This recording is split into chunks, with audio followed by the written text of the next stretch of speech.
Okay, so we're going to look at these pins and these holes over here.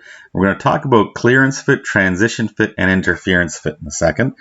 Over here, we have different types of tolerancing. So before I get into this drawing, I'm going to go over to a note I have. So I'm going to go over to my tolerance note. So tolerances. So I'm just going to read through and comment. The size of an object that is dimension is allowed a certain degree of variation. Example, 10 plus minus 0.5 can be 9.5 and 10.5.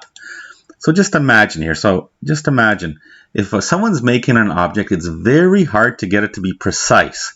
So as a designer, you can give them a range as long as it falls in the range. So if you're making a certain diameter and say I'll use the 10-inch example, maybe they can make that particular object between 9.5 inches in diameter and 10.5 inches in diameter. Okay, now these tolerances are quite often used to put different parts together. Okay, if a hole is too small, another part will not fit in the hole. Okay, the two most common ways to add tolerances is the plus minus and the limit form.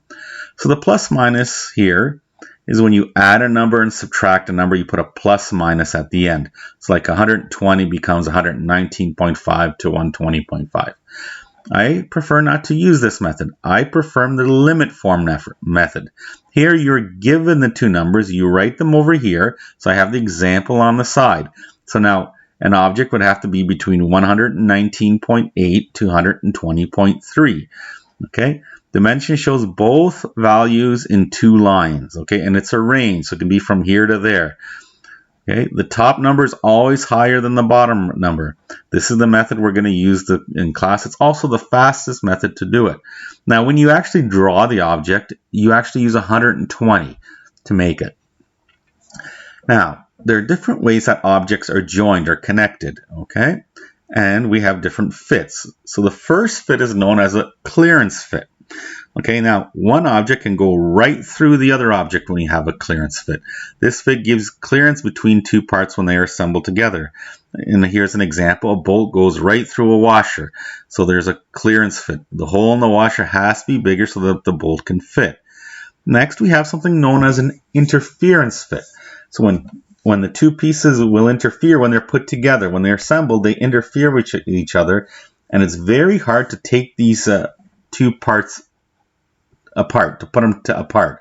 So it's difficult to place the two parts together, but it's also very difficult to take them apart. Once they're together, it's very difficult to take them apart.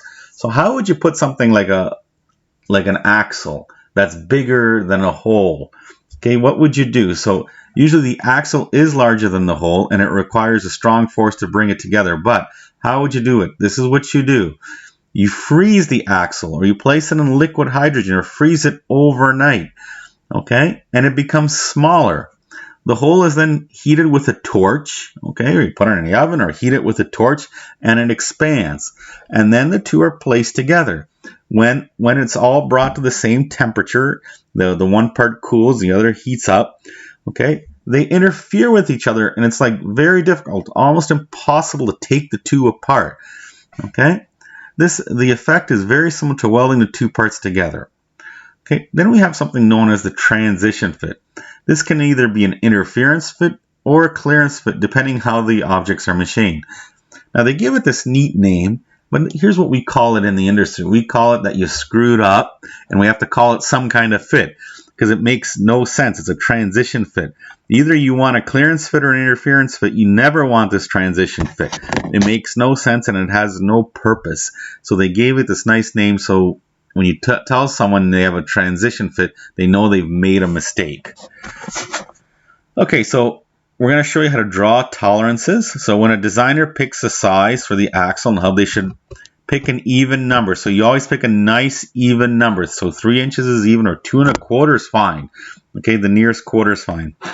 This value should also be used to draw the diameters. Okay, then you add the tolerances on top of that for the appropriate fit. The easiest ways to add the tolerances is to actually double click and edit the dimension. So let's go over here. So over here we've got the first one here, we've got a clearance fit. So see this hole, so these are all pins and they go into these holes here. Okay, so they're all A wheel, this could be a wheel, and that could be your axle on the top. So this is a clearance fit. So the pin that goes in, see, is 1.490 and 1.495. It is smaller than these two. Both these numbers are smaller than here, but you have to give them the range. Okay, so let's see what I drew this at. So let's go home. Let's see what I drew. I drew them both at a nice number, which is 1.5 inches. So look, this is drawn at 1.5 inches. And this down here is also drawn at 1.5 inch. So how did I put those dimensions? Well, I just double clicked. So I double clicked on it and I just typed 1.495 inches and then enter 1.490 inches. Okay, and then I clicked outside. So I've created that. Okay, so look, there it is right there. So that's how I created that, and I'll bring that down. Now, to be even more accurate, this is circular because this shows that it's circular. I should maybe put this on the side. Maybe not that far. Let's just line it up here somewhere, about there. And I should add the word diameter at the end. So here I'm going to go, I do have a text layer here, and I'll add some text at the end. I'll put a text box here. Lucky for me, it's 1-to-1. And I'll add the word D in capital letters, D-I-A. No, I better highlight it. Since this is a 1-to-1 drawing, the text is 1/8. Okay. And I add the word, I actually add the word after it, and I move it into place right beside it. Okay. Now I can move it somewhere around there. Okay. Similarly, I just typed this value as well. Okay. So I did the same here, but I could have added the word diameter as well too, because that is a hole. I could just copy this over here to be absolutely correct. I should copy that and bring it down over here. Okay, our next are when you made a mistake fit. See, the two numbers are exactly the same, so you don't know if you have a clearance fit or an interference fit because you've made these two numbers the same. So we call this a mistake fit. It's called transition. If you tell someone they have a transition fit, that means they made a mistake. Now we got our interference. Look at this. This value, no matter what it is, it has to be from 1.501 to 1.505. Okay, this value from here to here has to be that.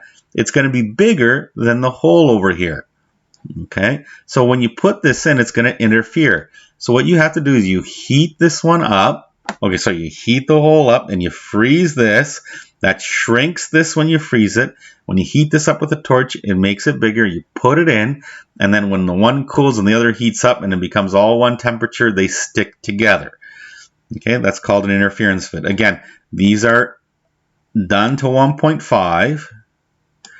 Okay, and then you double click, and then you can edit and type the two numbers. I didn't type those numbers, but you type the actual two numbers.